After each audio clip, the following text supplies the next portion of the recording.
Jawaban itu sudah cukup Ya, bagi itu kami. aja. Oke, saudara saksi, boleh saya perlihatkan karena saudara juga pernah belajar forensik kan ya, saudara. Boleh izin yang majelis Silakan, kami silakan. hormati. Silakan dari apa juga? Dari tergugat. Saudara Tergugat, saksi silakan. kan sudah melihat di medsos dua macam Silakan, Pak. Silakan. dua macam dokumen ini ya. Ya, nah. Terus kemudian tadi di persidangan juga diperlihatkan ijazah asli tahun lulusan sama tahun 85. Baik, ya. Ini orang yang berbeda, ya, yang berbeda ya. Sekarang sebagai ahli forensik, apa yang saudara lihat sebagai perbedaan? Ya, perbedaan. Ya, bisa kembali. Udah lihat dulu, Pak. Lihat dulu, Bapak. Belum lihat dulu, nanti lihat dulu Bapaknya. Kalau belum lihat, saksi belum lihat. Boleh. Pegang aja. Kacau.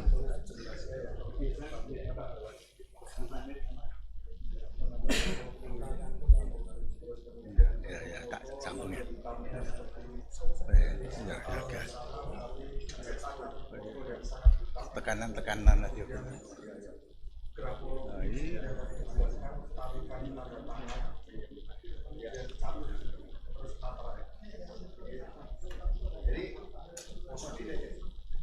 Kalau sudah lihat, duduk nggak apa-apa. Kalau sudah lihat, duduk aja. Ah, lihat. Silakan.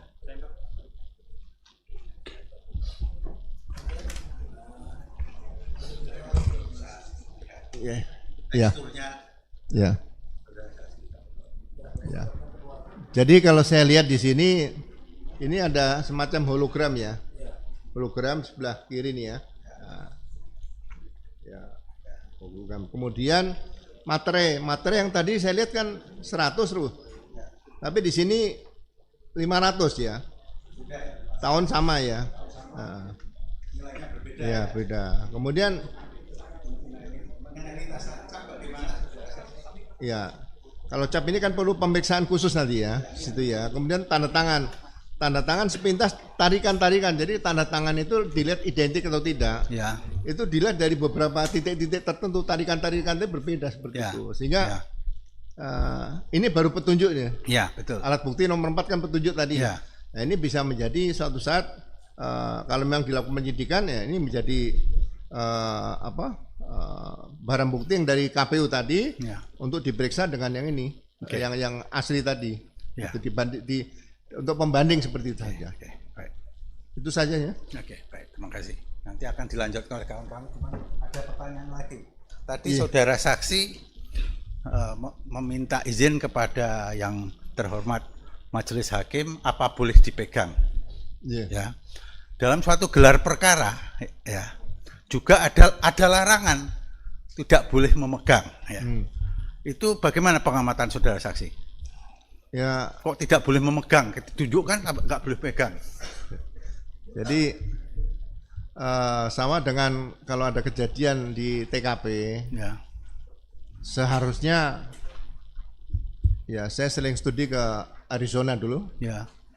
Itu polisi itu kemana-mana membawa sarung tangan karet yang tipis. Ya. Gitu loh. Jadi pada saat gelar kalau memang ingin memegang, sebetulnya kalau dipegang dengan sarung tangan yang karet yang tipis tadi bagi saya nggak ada masalah. Oh, Ya. jadi sebetulnya boleh asalkan pakai sarung tangan, misalnya begitu. Iya, waktu di Amerika tuh mobil yang kita tumpangi dibongkar sama anak-anak muda, Ya. kemudian barang-barang kita ada di dalam. Tapi kita tanya polisi, boleh nggak kita mengambil barang kita? Nah, kita bisa ngambil, tapi oleh polisi diberikan sarung tangan. Oh, Membuka pintu itu bisa, tapi Oke. difoto, di video sama polisi itu. Nah, kita ngambil barang-barang kita nggak ada masalah. Ya. Akan dilanjutkan oleh Silakan. Ya.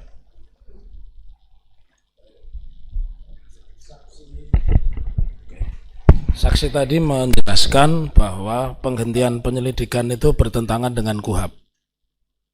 Pertanyaan saya selanjutnya, menurut saksi, kalau begitu apa yang harus dilakukan penyelidik ketika alat bukti belum ditemukan? Mau diulangi dulu, Pak? Ya, Gimana? tadi saksi menerangkan bahwa penghentian penyelidikan itu tidak dikenal di dalam KUHAP. Lalu saksi kan latar belakangnya reserse, bahkan pernah belajar ke Amerika ya. Nah, pertanyaan saya, jika menghadapi satu perkara seperti itu, Bagaimana seharusnya yang dilakukan oleh seorang penyelidik? Ya, jadi dari awal sudah saya katakan, pertama jelas harus ada laporan polisi. Harus ada laporan polisi. Jadi kemudian setelah laporan polisi diterbitkan surat perintah dimulai penyidikan. SPDP. Ya. Ya. Karena dalam KUHP penjelasan dari pasal-pasal tersebut, Ya. penyelidik itu tidak bisa bekerja sendiri dengan membuat surat perintah penyelidikan. Penyelidikan itu atas perintah penyidik. Penyelidik bekerja atas perintah penyidik. Penyelidik bekerja atas perintah penyidik. Berarti harus ada surat perintah berdasarkan laporan polisi dan SPDP. Ya. Gitu loh. Jadi kalau dikeluarkan surat perintah penyelidikan kemudian diperiksa lapor, Ya. kemudian dihentikan SP2 lidik, Ya. penyelidikan itu pekerjaan sepanjang masa, nggak bisa berhenti. Terima. Jadi pengertian Nah, kalau penyelidikan. intelijen itu Ya. bangun tidur melihat batu di tengah jalan, bikin laporan penyelidikan, nggak ada masalah. Penyelidikan. Ya. Mungkin ada yang masang mau mengadakan apa namanya begal dan sebagainya. Iya, iya. Itu intel. Tapi kalau reserse harus ada laporan polisi, bukan dumas, bukan laporan biasa. Gitu aja. Pertanyaan selanjutnya, bisa tidak di dalam penyelidikan itu mengadakan penyitaan barang bukti begitu? Penyelidikan. Penyelidikan tidak bisa melakukan penyitaan. Penyelidikan tidak bisa melakukan. Karena penyitaan itu harus minta penetapan pengadilan. Ya. Pengadilan menerbitkan penetapan pengadilan harus ada laporan polisi. Laporan polisi. Harus ada surat perintah dimulai Ya. penyidikan, terus ada berita acara Ya. penyidikan. Itu tidak hal yang mudah, bukan asal Ya. ngambil kemudian disita, bukan. Ya.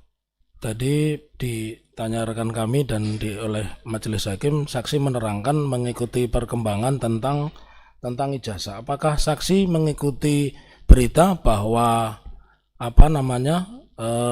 Direktur Badan Reserse Kriminal Mabes Polri, Dirtipidumnya pada saat itu Brigadir Jenderal Polisi Johamdani melakukan penyitaan ijazah itu, saksi mendengar ya, mendengar ya. mendengar. Menurut saksi, pengalaman yang begitu panjang sebagai reserse dan khususnya penyidik, apakah itu dibenarkan? Ya, tadi saya jelaskan kepada Yang Mulia Hakim Ya. Pak Hakim tadi, kalau itu disita menjadi barang bukti, berarti itu barang hasil kejahatan. Barang hasil kejahatan. Secara tersurat dan tersirat seperti itu seharusnya. Begitu ya. Baik. Saya kepada fisik tadi di awal saksi menjelaskan kepada majelis hakim pernah melihat ijazah itu di platform Twitter atau X Dian Sandi. Ya. Pernah. Saya ingin lihatkan apakah foto di dalam ijazah Dian Sandi tadi juga seperti ini. Mohon maaf. P28.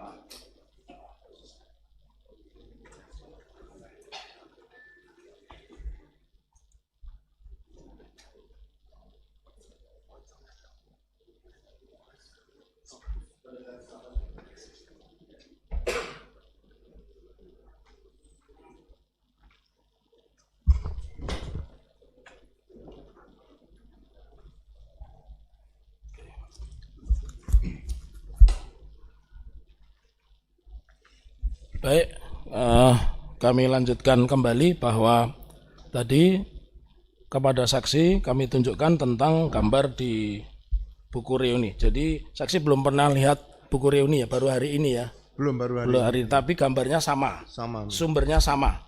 Ya. Ya. Lalu tadi saksi mengatakan secara fisik 2000 berapa yang dipanggil oleh Pak Jokowi? 2015. Ya, bulan pertanyaan saya, apakah wajah Pak Jokowi sama dengan ada yang di buku alumni ini dan di platform Twitter yang saudara saksi lihat, wajah Pak Jokowi? Beda jauh. Sangat beda jauh. Beda jauh. Ya, jadi sangat berbeda jauh. Monggo silakan rekan lanjutkan.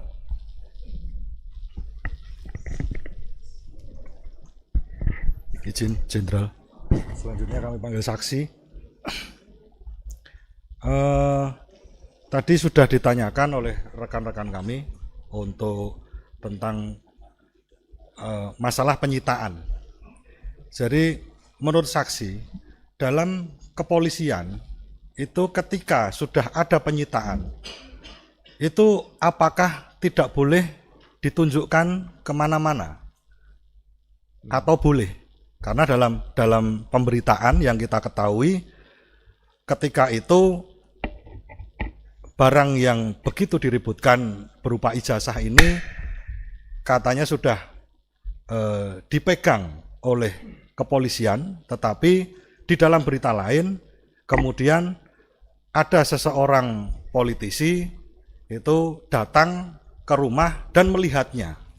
Nah, ini kan menjadi sebuah kebingungan di masyarakat. Menurut saudara saksi? Ya. Jadi yang jelas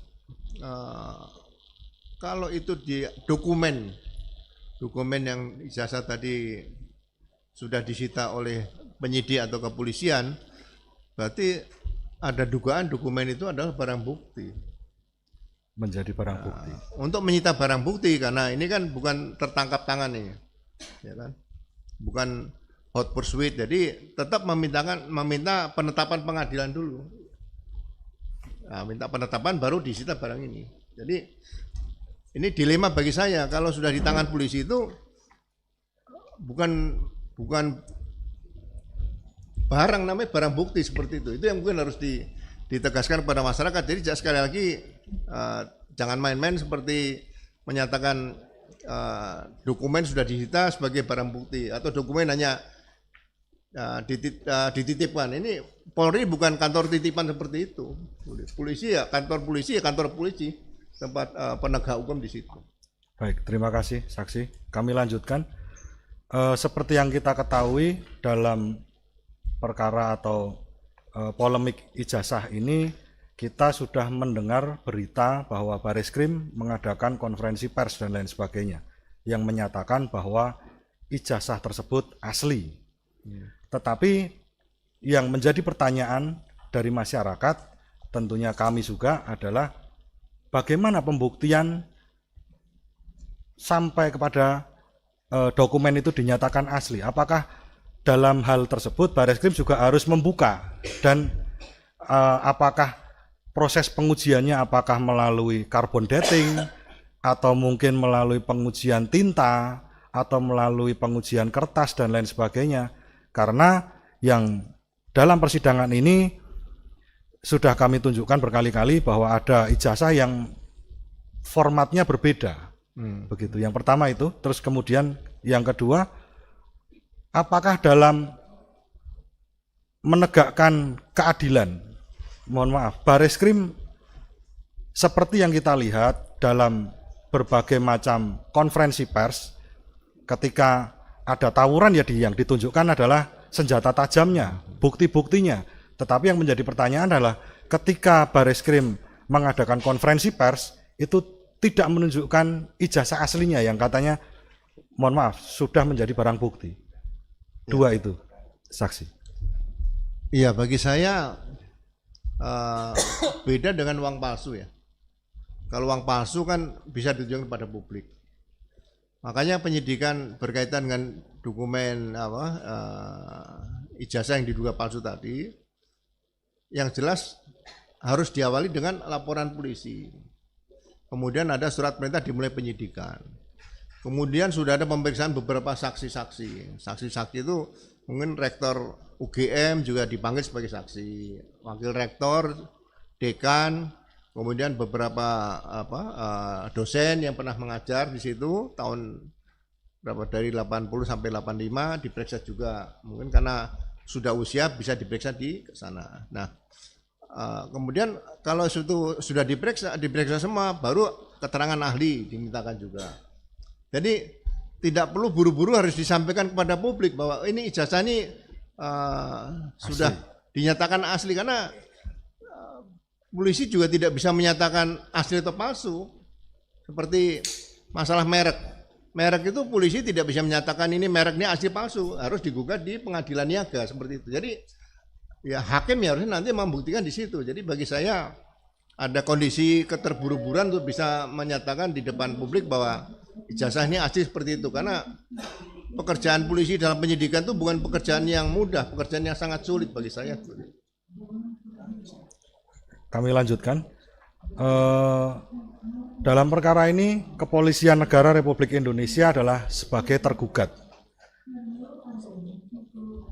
Dalam pandangan saudara saksi, bagaimana ketika ijazah ini menjadi polemik dan lain sebagainya yang mohon maaf menjadikan masyarakat menjadi antara percaya dan tidak percaya, terbelah. Kepolisian Negara Republik Indonesia seharusnya bagaimana bersikap? Apakah ketika ada warga negara yang menggugat dengan itikat baik di Pengadilan Negeri Surakarta yang terhormat ini, apakah seharusnya menunjukkan bahwa ijazah asli itu perlu? Ya, sekali lagi profesionalisme Polri itu kan diuji di sini. Saya tahun 1999 itu kasus Bulogit saja, untuk mendengar keterangan Presiden Gus Dur saja beliau siap sebagai saksi. Jadi tidak ada masalah. Jadi dan itu diperiksa di istana waktu itu. Jadi sekali lagi hal-hal yang berkaitan dengan penyidikan ini tidak bisa dianggap hal yang sepele, karena masyarakat ya sampai kapanpun lah kadang-kadang ada oknum ya yang kurang bagus, tapi tetap masyarakat masih butuh polisi, perlu polisi. Saya rasa, saya selalu katakan pasti dalam tubuh kepolisian ada polisi baik dan polisi yang tidak baik situ. Kalau polisi baik menurut saya, ya menurut ukuran saya masih ada 99% lah, itu aja. Jadi mudah-mudahan ke depan tidak ada lagi hal-hal seperti ini. Kalau penyidikan itu tidak dilakukan dengan sempurna, biasanya muaranya nanti kan ke pra-peradilan di situ, atau proses. Jadi proses criminal justice system ini harus ditempuh semuanya. Jadi ya mohon maaf pada para hakim nanti, reformasi di bidang penegakan hukum ini mungkin juga harus dilakukan selain reformasi yang sekarang sedang dilakukan oleh Presiden ini, reformasi Polri tadi. Cukup Yang Mulia. Terima kasih Jenderal. Silakan dari tergugat satu, silakan. Terima kasih Yang Mulia.